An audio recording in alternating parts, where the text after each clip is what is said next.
Painting वाले canvas का किस साइज पे पेंट करती हैं? मैं बड़े साइज पे 3x4, 5x6 इन साइजेस पे काम करती हूँ। तो 5x6 के कितने पैसे होंगे भाईजान के? 5 लाख तक। 5 लाख तक का होगा ये सामान। जी। मैं 70,000 से आप ही बना लांगा रहने दो।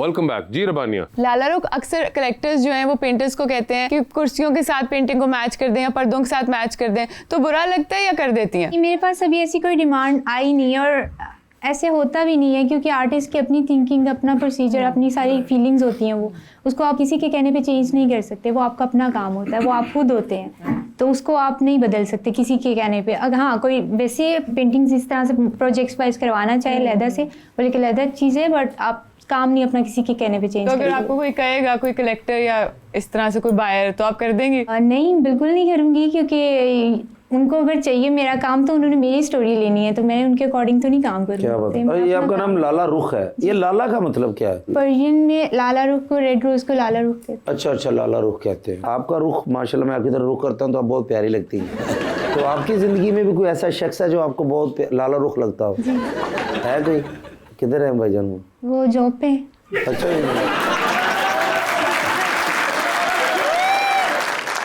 और कब से माशाल्लाह ये 4 years हो गए? 4 साल हो गए? हाँ जी, इस जॉब को मैं 4 बस साल तो हो गए। बेहोश थी, मैंने पता नहीं लगा। अच्छी बात है। और देखिए शादीशुदा आप भी हैं माशाल्लाह, भाईजान भी हैं, मैं भी इंशाल्लाह हो जाऊंगा। ये शादी जो है जी। इंसान को ही आता है, तो जिंदगी अच्छी होती है या कोई यार गया की हो नहीं, गया? मेरी तो बहुत अच्छी हुई थी। अच्छा जी। और लव मैरिज होनी चाहिए या अरेंज होनी चाहिए? मुझे लगता है जब आपको लगे ना करनी चाहिए, अब तब आपको कर लेनी चाहिए। भाईजान जैसे फैसले आते हैं आपके पास, जोड़ों के भी फैसले आते हैं कि शादी करना चाहते हैं, घर वाले नहीं मानते, तो ज़्यादा की फैसला कर दे तुसी? नहीं, इस तरह के फैसले नहीं आते हमारे पास ज़्यादा। ਤੁਹਾਡੇ सिर्फ वही आंदे कि जी अलहदगी अलहदगी वाले अलहदगी दे अलहदगी तो बाद जी सेटलमेंट होंगी है ना, वो असी करांदे, वो बड़ी ज़रूरी होंगी है। जैसे यूनिवर्सिटी कॉलेज, आप यूनिवर्सिटी भी गए माशाल्लाह, कॉलेज भी गए, वहाँ से भाई भी सब, तो उधर भी कोई होता है ना, कोई प्यार मोहब्बत या कोई अच्छा लगता हो कोई, तो ज़िंदगी में कभी ऐसा हुआ? हम जित गए होंगे भावें दस दे। नहीं, अब मैं कॉलेज दौर में या यूनिवर्सिटी दौर में कोई ऐसा मरहला नहीं आया। अच्छा उसके बाद? उसके बाद बस अरेंज मैरिज। ओके। और उससे पहले? नहीं, उससे पहले भी कोई। आप तो स्विट्जरलैंड भी गए थे तालीम के लिए? रहा हूँ जी, बिल्कुल। तो वहाँ भी कोई स्विस एल्प्स के अंदर भी कोई ऐसा कोई नहीं वाकया ना रोनमा हुआ? बड़ा हम घूमे वहाँ पे, बड़ा एंजॉय किया है। नहीं, हम कौन, आप और दोस्त आपके? दोस्त भी थे और भी थे, लोग थे, मतलब पूरी क्लास होती थी हमारी। ओहो। तो पूरे स्विट्जरलैंड में, बल्कि पूरे यूरोप में घूमे। हाँ। उस वक्त तो 5 मिनट में वीज़ा लग जाता था। हाँ, वहीं से शेंजन वीज़ा नहीं होता था, लेकिन 5-10 मिनट लगते थे, बस वीज़ा लग जाता था। तो अल्हम्दुलिल्लाह बहुत सैरें की हैं, पढ़ाई की है, और चुप करके वापस आ गए। चुप करके वापस? खामोशी से। नहीं तो केड़ा ऐसा काम के चुप करके आना पिया था? जब तो काम मुकम्मल हो जाए फिर खामोशी में ला जाना चाहिए। लाला रुख अक्सर लोग कहते होंगे आपकी पेंटिंग्स को देख के कि ये तो हम भी कर लेंगे, कैसा लगता है आपको? गुस्सा आता है? नहीं, मैं कहती हूँ कर लो। जिस प्रोसीजर से आर्टिस्ट काम कर रहा होता है बहुत टाइम टेकिंग होता है, वो इस तरह नहीं होता कि एक ही दिन में बन जाती है चीज़ या एक ही दिन में पेंटिंग निकल के आ जाती है। उसके बहुत थॉट प्रोसेस से काम करना पड़ता है आपको, और बहुत आराम से अपने और जो सबसे बेस्ट आपकी पेंटिंग है वो कितने दिन में बनाई आपने? वो मैंने, अगर मैं डेली 8 घंटे की सीटिंग देती हूँ तो वो 20 डेज में बन जाती है। 8 घंटे 20 डेज? और रोजाना? जी, डेली। लड़के बड़ी जबरदस्त फोकस चाहिए होते हैं। फोकस चाहिए जी। मेरी बिल्कुल। बनानी हो तो कितने दिन लगेंगे? नहीं, ना ही कर दो, ठीक है। आपने उनका 5 लाख मांगा, मेरा तो फिर 43 लाख वो तो मांगोगे। आपने पूछा तो मैंने बताया आपको। अच्छा, लेकिन कितने पैसे लगे मेरी कोई बनाने? नहीं, पैसे नहीं लगे। आप पैसों को छोड़े, पैसों की बात क्यों कर रहे हैं आप? नहीं अच्छा, पैसों हमारे यहाँ पे ये बहुत प्रॉब्लम मैंने अभी देख लिया है कि पैसों की बात बहुत ज्यादा हो गई। पैसों को वैल्यू करना लोगों ने बहुत ज्यादा कर दिया है। इंसान की उस तरह वैल्यू नहीं है। नहीं, I totally agree with you. अभी आप मुझे मुफ्त में देंगी पेंटिंग, मैं एग्री कर रहा हूँ। ऐसा भी मैंने नहीं कहा, पर मुझे ऐसे लगता है जो टाइम पीरियड हमारा चल रहा है ना, तो उसमें आप सर बात कर रहे थे यूथ की, मैं यही बात सुन रही थी उनकी, लेकिन यूथ है कहाँ? बहुत सारी पढ़ी लिखी यूथ को आपने बाहर भेज दिया है, ठीक है? और यूथ खुद बाहर गई, इन्होंने नहीं भेजा। नहीं, ओब्वियसली जो हालात चल रहे हैं हमारी कंट्री के, अब शायद आके ये कह रहे थोड़ी चीज़ें बेहतर हो रही हैं। इंशाल्लाह हो भी जाएंगी। हमारा मुल्क है, हमने यहीं पे रहना सबने, और ये कि जो चले गए यहाँ से, मैं ये सोचती हूँ कि उनको वो डिग्री कंप्लीट करने में कितना टाइम पीरियड लगा है। वो एक तरह से मुल्क का एसेट है वो लोग, और वो लोग यहाँ से बाहर जाके अच्छे से परफॉर्म कर रहे हैं, वही चीज़ें अपनी कंट्री में क्यों नहीं हो सकती? देखिए, मैं इसमें आपको बताना चाह रहा हूँ कि इस वक्त जो गवर्नमेंट का मरकज़ी हुकूमत हो चाहे पंजाब हुकूमत हो, फोकस ही आजकल यूथ है। यूथ के लिए तकरीबन 150 से ज़्यादा इनिशिएटिव इस वक्त हुकूमत पाकिस्तान के और CM पंजाब के इस वक्त चल रहे हैं। नेवटेक के इदारे काम कर रहे हैं, यूथ स्किल डेवलपमेंट अथॉरिटीज़ काम कर रही हैं। आप देखें कि यूथ को जो बुनियादी स्किल्स रिक्वायर्ड हैं मुख्तलिफ शोबाजात में अपने फ़नी महारत के हवाले, जिस तरह ये फ़नकार इसलिए हैं कि ये अपने फ़न की माहिर हैं और इनको पता है कि इनका जो फ़न है इस पर इनकी कितना इनका दिल और इनका दिमाग लगता है, और फिर उसके बाद एक प्रैक्टिकल शेप के अंदर एक चीज़ आती है। इसी तरह लोगों को फ़न से आशना करने के लिए मैं आपको बता रहा हूँ कि तकरीबन 150 से ज़्यादा शोबे ऐसे हैं जिसमें गवर्नमेंट फ्री कोर्सेज़ करवा रही है, बल्कि साथ स्कॉलरशिप दे रही है। और इस वक्त तकरीबन 25 लाख से 30 लाख बच्चों को स्किलफुल करने का प्रोग्राम चल रहा है, पूरे मुल्क में बड़ी कामयाबी से चल रहा है। अच्छा, इसके अलावा जो एंडोमेंट फ़ंड हैं वो चल रहे हैं, स्कॉलरशिप प्रोग्राम चल रहे हैं, स्टूडेंट्स के लिए चल रहे हैं।